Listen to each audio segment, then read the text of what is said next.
8 जुलाई को जापान के पूर्व प्रधानमंत्री नारा में स्पीच दे रहे थे और अचानक से 2 गोलियां चली और वर्ल्ड ने एक बेहतरीन लीडर को खो दिया। Shinzo Abe the former prime minister of Japan के असैसिनेशन की खबर से पूरा वर्ल्ड इस वक्त शॉक में है। नो वन इज बिलीविंग कि जापान जैसी पीसफुल कंट्री में ऐसा कुछ भी हो सकता है। शिंजो आबे की हत्या के आरोप में एक 41 ईयर ओल्ड आम जापानीज को हिरासत में लिया गया है और उसका नाम तेत्सुया यामागामी बताया जा रहा है। जब उनसे पूछा गया कि उन्होंने ऐसा क्यों किया तो उन्होंने इसका रीजन दिया डिसअपॉइंटमेंट और नाराजगी। लेकिन ऐसा क्या किया था लेट शिंजो आबे ने जिसने जापान जैसी एक पीसफुल कंट्री में एक सिटीजन को मजबूर किया ये सब करने पर। Hello guys, welcome to the curiosity dose. We bring you some amazing facts from the real world to make your learning a fun task. In this video we will be talking about the assassination of Mr. Shinzo Abe, the former prime minister of Japan who was shot by a common Japanese named Tetsuya Yamagami। हम जानेंगे कि उन्होंने क्या किया था Japan और भारत के रिश्ते को मजबूत बनाने के लिए और क्या क्या वजह के चलते उनकी हत्या हुई। So let's start the video without wasting any time।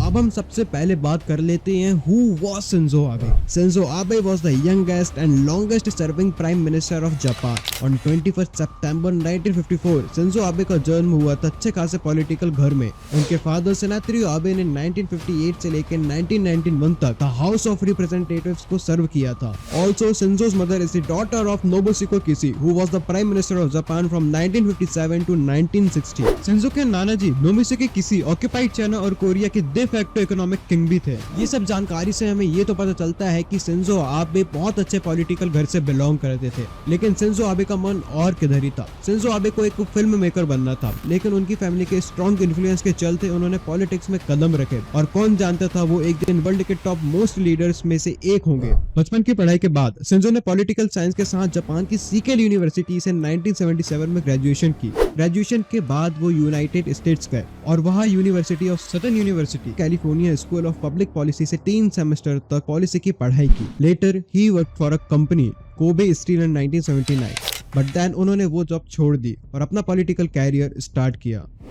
तो चलिए अब हम बात करते हैं what he did for his nation. In 1993 Shinzo was elected to the first district of Yamaguchi prefecture और यहीं से उनके पॉलिटिकल कैरियर की शुरुआत होती है। और कुछ साल बाद 23 अप्रैल 2006 में शिंजो को लिबरल डेमोक्रेटिक पार्टी, जो कि उनके ग्रैंडफादर की पार्टी थी, उनको उसका प्रेसिडेंट नियुक्त कर दिया जाता है। और 3 महीने बाद 14 जुलाई 2006 को शिंजो आबे जापान के सबसे युवा प्रधानमंत्री बन चुके होते हैं। शिंजो आबे एक बहुत ही महान प्रधानमंत्री थे। उन्होंने इस कथन को सत्य करने के लिए अनेक कार्य किए। जैसे शिंजो आबे ही वो व्यक्ति थे जिन्होंने 2007 में क्वाड प्रोजेक्ट को संभव किया था और पूरे वर्ल्ड में शांति के प्रति एक इम्पोर्टेंट स्टेप लिया। शिंजो आबे ने जापानीज बजट को सुधारने के लिए एक निर्णय लिया और ओमी, जो कि एक टैक्स पॉलिसी एक्सपर्ट है, उनको देश का फाइनेंस मिनिस्टर बनाया। ऑल्सो मिस्टर शिंजो ने जापान की फॉरेन पॉलिसी को एक नया रूप दिया और देश को विकास की ओर ले गए। शिंजो आबे ने आर्टिकल 9 में रिविजन किया और जापान को अपनी सेना बनाने के लिए एक लॉ बनाया, जिससे देश का डिफेंस और भी ज्यादा मजबूत हो गया। तो चलिए अब हम बात करते हैं इंडिया जापान रिलेशनशिप के बारे में जो इन्होंने बनाया है। इंडिया जापान के अच्छे रिलेशनशिप के पीछे आबे का बहुत बड़ा योगदान था। During his 4 terms as the PM of Japan, Abe ने अनेकों बार भारत का दौरा लगाया। क्या आप जानते हैं मिस्टर शिंजो आबे भारत में सबसे ज्यादा बार ट्रैवल करने वाले फॉरेन प्राइम मिनिस्टर है। ऑल्सो मिस्टर शिंजो को भारत के दूसरे सबसे बड़े सम्मान पद्म विभूषण से भी सम्मानित किया गया है। 2015 में आबे को रिपब्लिक डे के परेड में चीफ गेस्ट बनाया गया था। इन सब चीजों से भारत और जापान की ट्रू फ्रेंडशिप साफ साफ जाहिर होती है।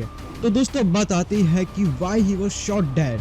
जब यही सवाल पुलिस ने यामागामी से पूछा इन्वेस्टिगेशन करते वक्त, तो यामागामी ने एक पूरी कहानी बताई। यामागामी के पिताजी की मृत्यु बहुत जल्दी हो गई थी और जब उनके पिताजी की मृत्यु हुई थी तब यामागामी बहुत ज्यादा यंग थे और उनके पिताजी का एक कंस्ट्रक्शन का बिजनेस भी था। लेकिन उनकी माँ बहुत ज्यादा रिलीजियस चीजों में भरोसा रखती थी और अक्सर डोनेशन करती रहती थी। उनके पिताजी के जाने के बाद कंस्ट्रक्शन का बिजनेस उनकी माँ संभालने लगी, लेकिन क्योंकि वो रिलीजियस चीजों में ज्यादा भरोसा रखती थी तो जितना कमाती नहीं थी उससे ज्यादा डोनेशंस कर देती थी रिलीजियस चीजों पे। इसी की वजह से उनकी कंपनी बैंक करप्ट हो गई और उनके घर में खाने पीने के भी लाले पड़ गए।